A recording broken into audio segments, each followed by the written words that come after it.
सीखा है कि method of fire fighting extinguishment, यानी कि फायर फाइटिंग में इस्तेमाल होने वाले क्या क्या एजेंट्स हैं जिसको हम आग बुझाने के लिए इस्तेमाल करते हैं। पहला लिखा है हमने water. Water is the best cooling medium. आपको पता है कि हीट जो है is directly proportional to the rise in temperature. Temperature आग का आपका बढ़ता जाएगा, जितना ही ज्यादा उसको हीट सप्लाई होगा।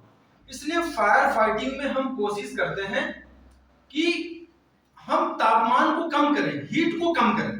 तो हीट को कम करने का एक जो हमारा मीडिया है उसको हम कूलिंग बोलते हैं, और कूलिंग के लिए water is the best medium. तो पानी ही क्यों इस्तेमाल करते हैं कूलिंग करने के लिए? नंबर वन, क्योंकि वाटर जो है वो रेडिली अवेलेबल है, हर जगह आपको मिलेगा। दूसरा, इसमें खर्च कम है। तीसरा, नॉन टॉक्सिक है। और चौथा जो इंपॉर्टेंट टर्म है उसको बोलते हैं हाई हीट ऑफ वेपराइजेशन।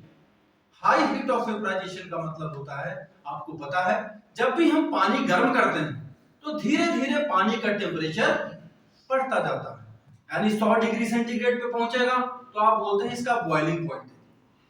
धीरे धीरे जैसे जैसे 100 डिग्री सेंटीग्रेड के ऊपर चलता जाएगा तो जो लिक्विड है वो वेपर में कन्वर्ट होगा। वेपर की भी दो तीन पोजीशन है। वेपर भी दो तरीके का होता है, जिसको स्टीम बोलते हैं। वेपर के बाद ये जो है स्टीम जैसे ही बनना शुरू होगा, तो स्टीम भी दो तरीके का होता है। एक सैचुरेटेड स्टीम होता है, दूसरा सुपर हीटेड स्टीम होता है। सैचुरेटेड स्टीम में कुछ वाटर पार्टिकल्स भी होते हैं, बाकी जो सुपर हीटेड स्टीम होगा उसमें कंप्लीट जो है वाटर वेपर होगा। तो वाटर जैसे ही वेपर में कन्वर्ट हो जाएगा तो हाई हीट ऑफ वेपराइजेशन का मतलब होता है जो सैचुरेटेड स्टीम है उसका जो डेंसिटी होगा, जो वॉल्यूम होगा, वो पानी का स्टीम में कन्वर्ट होने के साथ 1800 टाइम्स एटमॉस्फेरिक प्रेशर पे बढ़ जाएगा। यानी कि volume of water in the state of saturated steam increases 1800 times of its volume. और इसकी खासियत क्या होती है कि जब स्टीम 1800 टाइम्स बढ़ जाएगा इसका वॉल्यूम, तो इक्वल अमाउंट ऑफ एयर जो है वो सराउंडिंग से डिस्प्लेस करेगा, हटाएगा। एयर का हटना आपका दो पर्पस अचीव हो रहा है। एक तो कि कूलिंग मिल रहा है, कूलिंग से आपका टेम्परेचर कम हो रहा है, नंबर वन। और नंबर टू, जो स्टीम है वो 1800 टाइम्स उसका जो वॉल्यूम है वो इक्वल अमाउंट ऑफ एयर को सराउंडिंग से डिस्प्लेस कर रहा है, यानी कि ऑक्सीजन के सप्लाई को कम कर रहा है। मतलब कि आपको फायदा ये हो रहा है, जो ऑक्सीजन है which is the most important ingredient for fire, तो ये आपका अमाउंट कम हो रहा है, जो कि आपकी इंटेंसिटी को कम करने में फायदा पहुंचा रहा है। तो हाई हीट ऑफ वेपराइजेशन का ये मतलब होता है कि ऑक्सीजन सप्लाई भी कम हो रही है, यानी आपको स्मूदरिंग इफेक्ट भी मिल रहा है और कूलिंग इफेक्ट भी मिल रहा है। लेकिन ऐसा नहीं है, पानी का कुछ इस्तेमाल करने का ड्रॉबैक भी है। ये ड्रॉबैक है कि ये it's a good conductor of electricity. तभी आपको हिदायत दिया जाता है कि जब भी इलेक्ट्रिकल फायर है उसके ऊपर आप पानी वाला सिलेंडर इस्तेमाल नहीं कर सकते, क्योंकि पानी जो है it's a good conductor of electricity. जो फायर फाइटर होगा उसको शॉक लग सकता है, उसकी जान को खतरा हो सकता है। तभी हम देखते हैं कि किस टाइप का फायर है और उस टाइप के फायर पे हमें कौन सा एक्सटिंग्विशर इस्तेमाल करना है। तो पानी के केस में drawback is it's not good, it's a good conductor of electricity, number one. Number two is it is not compatible with the certain metal oblique chemicals, यानी पानी को इस्तेमाल किसी मेटल पे करते हैं तो मेटल को आपका खराब कर सकता है। तीसरा, it's not suitable for liquid fire, क्योंकि कल भी मैंने आपको बताया था कि जब लिक्विड फायर के ऊपर इसको इस्तेमाल करेंगे तो इसकी जो डेंसिटी है पानी की और लिक्विड से ज्यादा है, तो ये नीचे बैठ जाता है और आपका जो ऑयल होगा वो सरफेस पे आ जाएगा। लिक्विड की डेंसिटी जो है ज्यादा होती है तो तेजी से एक और सरफेस प्रोवाइड करेगा फायर और एक्सपैंड होगा और आग और बढ़ेगा। दैट्स व्हाई हम लिक्विड फायर के लिए फोम इस्तेमाल करते हैं, वो आगे चल के देखेंगे। ठीक है, तो इसका ड्रॉबैक है कि it's not suitable for liquid fire because इसकी डेंसिटी ज्यादा है। ठीक है, अब दूसरा जो है हमारा पॉइंट वो है इनर्ट गैस का। इनर्ट गैस का मतलब होता है, मैंने कल भी बताया था, जो भी केमिकल रिएक्शन होता है उस केमिकल रिएक्शन में हमेशा एटम के आउटर मोस्ट ऑर्बिट के इलेक्ट्रॉन्स पार्टिसिपेट करते हैं। इनर्ट गैस का मतलब होता है फायर फाइटिंग में वहां इस्तेमाल होता है। इसकी खासियत यह है कि ये नॉन कंबस्टिबल है। दूसरा, नॉन टॉक्सिक है, यानी किसी तरीके का नुकसान नहीं पहुंचाता। तीसरी इसकी खासियत है कि ये किसी के साथ रिएक्शन नहीं करता। चौथा, चूंकि ये गैस है तो ऑक्सीजन के साथ बहुत जल्दी डाइल्यूट होता है और ऑक्सीजन के अमाउंट को रिड्यूस करता है। यानी कि ऑक्सीजन के यदि अमाउंट को रिड्यूस कर रहा है सीन ऑफ फायर से, तो आपका क्या पर्पस अचीव हो रहा है? आपका यह पर्पस अचीव हो रहा है कि आपका सीन ऑफ फायर से ऑक्सीजन की सप्लाई कम हो रही है, यानी आपको स्मूथनिंग इफेक्ट मिल रहा है। ऑक्सीजन की सप्लाई कम होगी तो आग की इंटेंसिटी कम होगी। तो इसमें जो मेन गैसेस हैं वो हीलियम है, नियॉन है, आर्गन है, क्रिप्टन है, ज़ेनन है एंड रेडन है। हीलियम देखिए आउटर मोस्ट ऑर्बिट में 2 इलेक्ट्रॉन है, एक्सेप्शन केस है। नियॉन का 10 है, इलेक्ट्रॉनिक कॉन्फ़िगरेशन 2 8 है। मैंने बताया था कि किसी भी एटम की कैरेक्टरिस्टिक का पता चलता है उसके आउटर मोस्ट ऑर्बिट को देख के, आउटर मोस्ट ऑर्बिट के इलेक्ट्रॉन्स को देख के।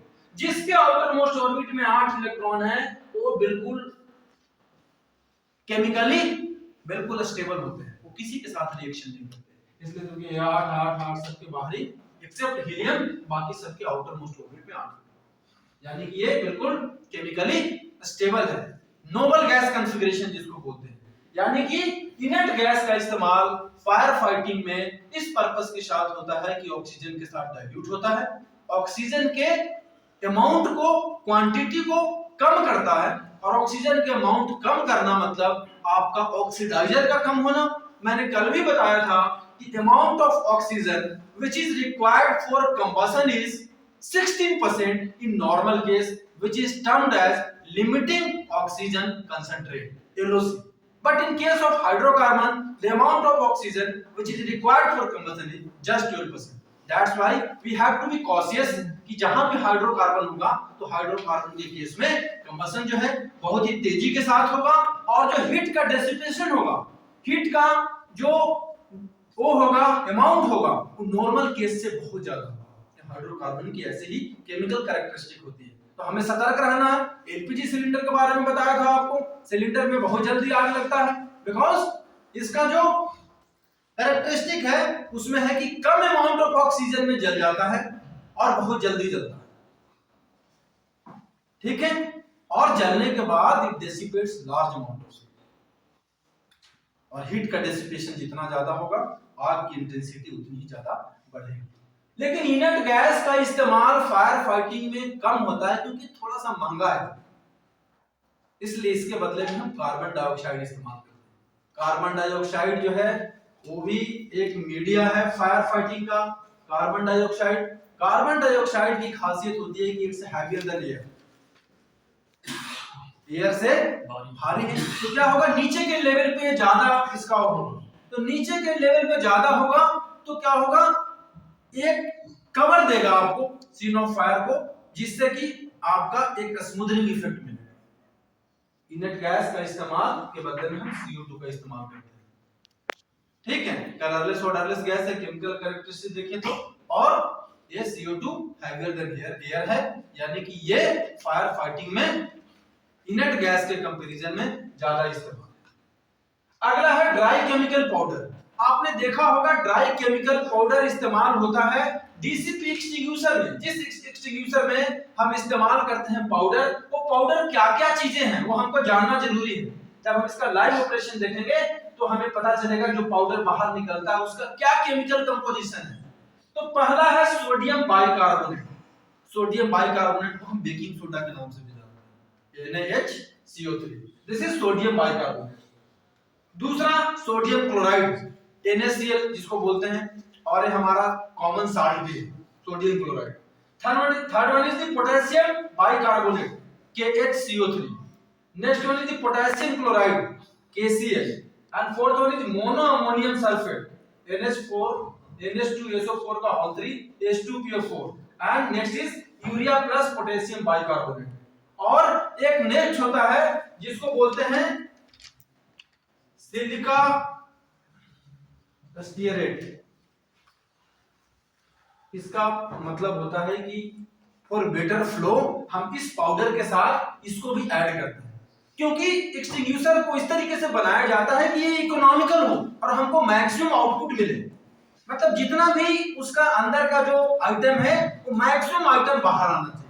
तो बेहतर फ्लो करने के लिए हम सिलिका स्टीयरेट भी इन पाउडर के साथ ऐड करते हैं और इसका इस्तेमाल होता है नॉर्मली मेटालिक फायर के ऊपर हम इसको इस्तेमाल। इस पाउडर के जगह पे इसको जो ये जो है यूरिया प्लस पोटेशियम बाइकार्बोनेट, इसको हम मोनेक्स पाउडर के नाम से भी जानते हैं। M28 मोनेक्स पाउडर जो कि इस्तेमाल होता है डी क्लास ऑफ फायर के लिए, मेटालिक फायर के लिए। बट ये मोनेक्स पाउडर का इस्तेमाल लिथियम फायर के ऊपर नहीं होगा। जब मैं क्लास टाइप्स ऑफ फायर बताऊंगा तब आपको दिखाऊंगा कि M28 और लिथियम फायर के बीच में क्या डिफरेंस है। मोनेक्स पाउडर बोलते हैं बेसिकली जो कॉम्बिनेशन है यूरिया का एंड पोटेशियम कार्बोनेट का, NH2CO NH2 plus KaCO3। This is a combination of Monex powder. ये पाउडर की एफिशिएंसी बहुत अच्छी है, बहुत ही बेहतर आउटपुट हमें देता है। तो जो ड्राई केमिकल पाउडर है उसमें ये तीन चीजों का इस्तेमाल होता है और डी क्लास ऑफ फायर के ऊपर इस्तेमाल होता है। अगला है कार्बन डाइऑक्साइड। कार्बन डाइऑक्साइड आपको मैंने बता दिया कि ये हवा से भारी है, इसलिए निचले सरफेस पर रहता है और ये स्मूथनिंग इफेक्ट देता है, ऑक्सीजन की सप्लाई को कट ऑफ करता है। नेक्स्ट हमारा है हैलोजनेटेड एजेंट्स। हैलोजनेटेड एजेंट्स का मतलब होता है कि हैलोजनेटेड एजेंट्स हैं, आपने हैलोजन का नाम सुना होगा। हैलोजन का मतलब होता है फ्लोरीन, क्लोरीन, ब्रोमीन और आयोडीन। इन चार चीजों को हम हैलोजन बोलते हैं। हैलोजनेटेड एजेंट्स का क्या मतलब है?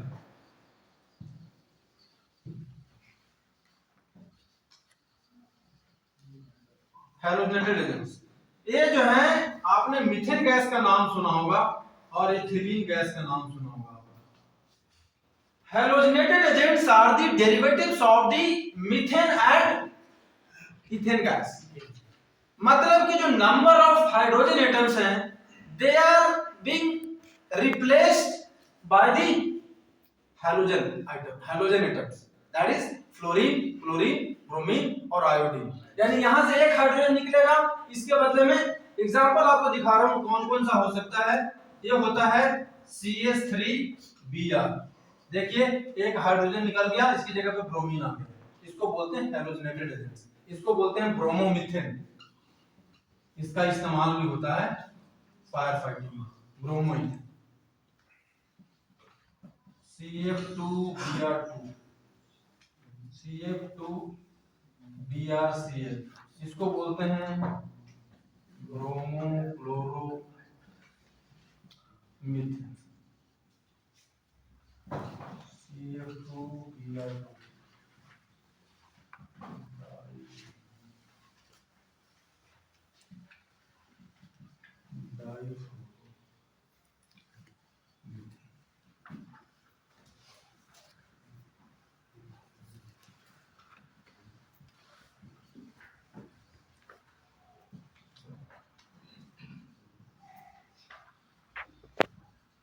हैलोजनेटेड एजेंट्स है ब्रोमोमीथेन, ब्रोमोक्लोरोमीथेन, डाइफ्लोरोमीथेन, ब्रोमोट्राइफ्लोरोमीथेन। ये दीज आर दी हैलोजनेटेड एजेंट्स जिनका इस्तेमाल हम फायर फाइटिंग में करते हैं।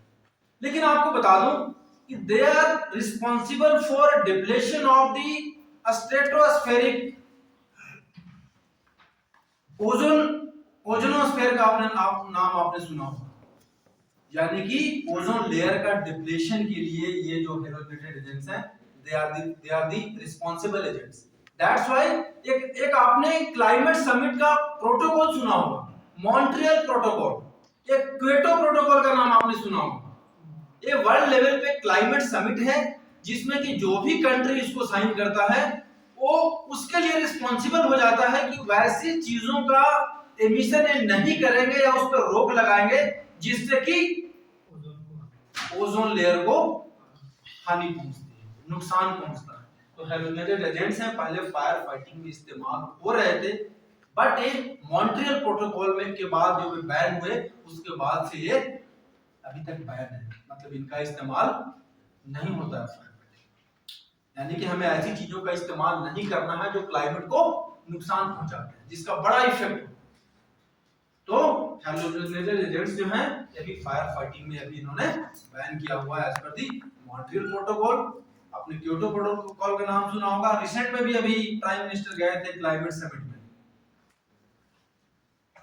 समथिंग वो था कॉन्फ्रेंस ऑफ पार्टीज सीओपी, कुछ उसका एक नंबर है जिसमें कि ऑब्लिगेटरी है कि जो इसको साइन करेगा तो वहां पे जो उसके क्लॉजेस हैं वो बाइंडिंग होते हैं उस नेशन के ऊपर जिसको साइन करता है। और क्लाइमेट का प्रोटेक्शन ये सारे कंट्रीज का कलेक्टिव रिस्पॉन्सिबिलिटी है, बिकॉज ये लाइफ को अफेक्ट करता है। तो आपने देखा अभी these are the main firefighting agents which is used in the firefighting appliances।